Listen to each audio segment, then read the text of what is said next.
Welcome back, guys. I hope that you saw last two videos of this chapter, and now let's continue the chapter. We were on exercise 3.1.3 and we have completed question number 1. So now let's do question number 2. You can see the question number 2. The question number 2 says that you know that 1 by 7 equals 0.142857 bar. Can you predict what the decimal expansion of 2 by 7, 3 by 7, 4 by 7, 5 by 7, 6 by 7 are without actually doing the long division? If so, how? So in the question we are given the value of 1 by 7, which is equal to 0.142857 bar, and we have to find the value of 2 by 7, 3 by 7, 4 by 7, 5 by 7 and 6 by 7 without actually calculating it, and it means that we should not use long division method. So it's very simple. As you know, 2 by 7 equals 2 times of 1 by 7. It means that we have to multiply 2 into 0.142857, and 3 by 7 equals 3 times of 1 by 7, and which means that 3 into 0.142857. So in the same way we have to do 4 by 7, 5 by 7 and 6 by 7. So just multiply this and this and you will get the answer. So here we have completed question number 2. Now let's move on to question number 3.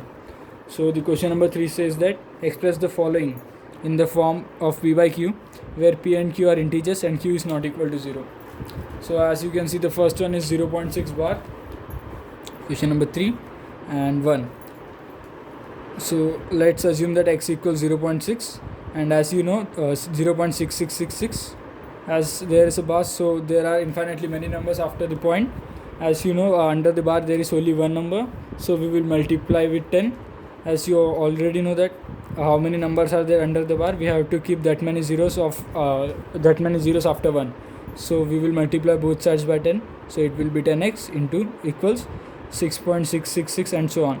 Now we will subtract both the equations and we will get 10x minus x equals 6.666 and so on, minus 0.666 and so on. So as you know, there are infinitely many number after point at this side and this side, so this 0.666 and 0.666 will get cancelled from both sides.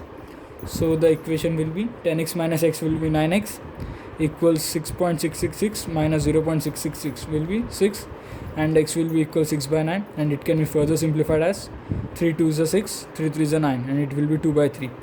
So this was the answer of part 1. Now let's go to the part 2, and the part 2 is 0.47 bar, and here you can see that the bar is only on 7. So number 2, it is x, the question is 0.47 bar, so you can see that the bar is only given on 7. So therefore from here x equals 0.47777 and so on. So as you can see, under bar only one number, so we will multiply by 10. So 10x equals 4.7777. So here you can see that the first digit is 4, and here the first digit is 7, here the second digit is 7, and here the second digit is 7.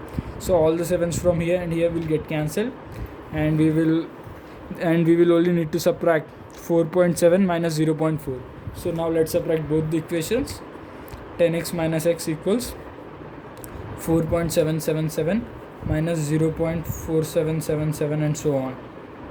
So when we subtract both the equations, we get 10x minus x equals 9x, and 4.7 minus 0.4 will be 4.3. And now let's multiply by 10 in both sides to remove the decimal x point. So 90x will be 43, and x will be equals 43 by 90. So the third part is also same. Let's do it.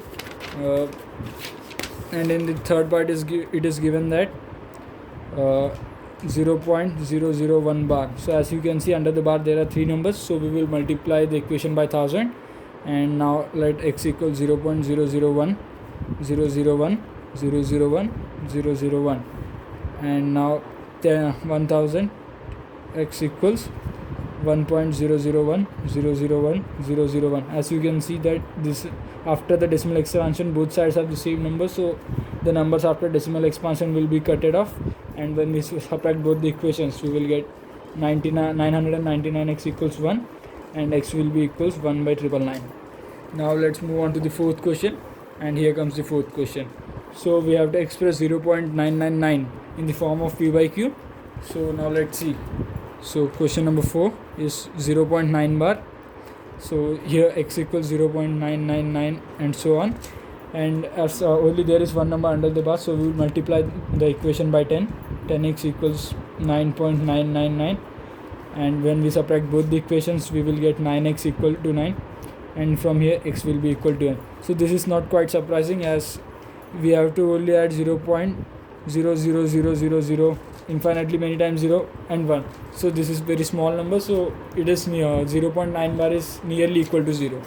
So now let's move on to question number 5. The question number 5 says that we have to find the value of what can the maximum number of digits be in the repeating block of digits in the decimal expansion of 1 by 17. So we have to tell after how many decimal points the value will start repeating. So as you know, the number is 1 by 17. So 17 minus 1 will be equal to 16. So the maximum number of possibilities is 16, that after the 16 digits only the number will start repeating, because the number itself is 17, so it will be always minus 1.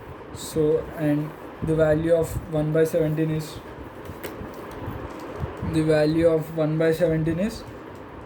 0.0588235294117647 bar.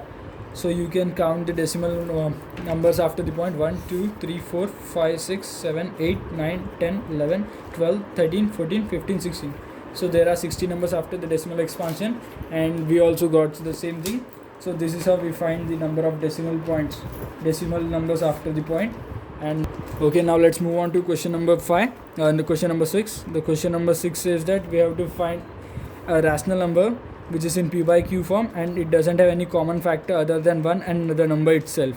So for example, let's take a number like 3 by 2, 1 by 5 and 2 by 5, and the decimal expansion should not be non-terminating, it should be terminating. So 3 by 2 equals 1.5, 1 by 5 equals 0.2, and 2 by 5 equals 0.4. So as you all know that, so from here we can conclude that q should be in the form of 2 to the power n into 5 to the power m. So here I can prove this also. If you keep a value of n equals 2 and m equals 1, we will get 2 to the power 2 will be equal to 4, and 5 to the power 1 equals 5. So 5 4s are 20. When we divide 3 by 20, we will get a value of 0.15, and it is a terminating digit. So therefore, like this we can find the values in the p by q form. So remember this formula: always q will be equal to 2 to the power n into 5 to the power m. So okay guys, now let's move to question number 7. The question number 7 says that we have to write 3 non-terminating, non-recurring numbers after the decimal. So as you all know, it means that we have to find irrational numbers. So as you know, pi is an irrational number. 0.01001 and 0001 is and so on is an irrational number, and the third one will be 2.23, 233, 244, 2444 and so on. So this is also non-terminating and non-recurring decimal expansion. So like this we can find many irrational numbers between irrational numbers. Now let's go to question number 8. The question number 8 says that we have to find 3 irrational numbers between 5 by 7 and 9 by 11. So as you all know that 5 by 7 equals and 9 by 11. We have to find the decimal form of these two numbers. So the value of 5 by 7 is 0.714285 bar, and the value of 9 by 11 is 0.81 bar. So we have to find the irrational number between 0.72 and 0.81. So between these two numbers there are many irrational numbers like 0.72722722 and 0.73, 733, 7333 and 0.74, 7444 and 7444. So that's all for today guys. If you like the video, please share and subscribe. Thank you.